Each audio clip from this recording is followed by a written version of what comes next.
Tentara Nasional Indonesia akan terus mengawasi keberadaan organisasi masyarakat anti-NKRI di Indonesia. Dan sebagai garda terdepan pertahanan NKRI, TNI memiliki kewajiban untuk melindungi NKRI dari perpecahan. Hal ini disampaikan Wakapendam II Sriwijaya Letkol Infantri Paiman, sekaligus berbuka puasa bersama rekan-rekan media.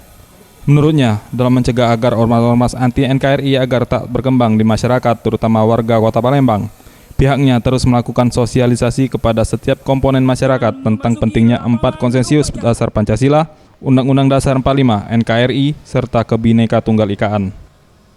Jadi berkaitan dengan itu, kita terus melakukan sosialisasi terhadap 4 konsensus dasar yang telah kita sepakati. Yang pertama adalah masalah Pancasila, kemudian masalah UUD 45, kemudian masalah NKRI dan Bhinneka Tunggal Ika.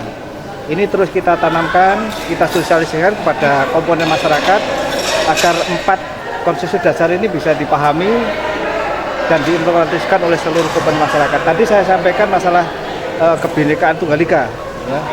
Karena bangsa kita ini adalah bangsa yang serba majemuk. Ya. Selain itu, TNI juga berkomitmen dan sepakat untuk menghadapi ormas yang bertentangan dengan Pancasila. Menurutnya, beberapa kementerian telah memberikan petunjuk dan arahan mengenai hal itu dalam Rapim TNI. Ormas yang gerakannya menentang Pancasila tentunya sudah keluar dari semangat dan cita-cita reformasi dan revolusi mental yang digaungkan pemerintah. Tim Liputan Sriwijaya TV.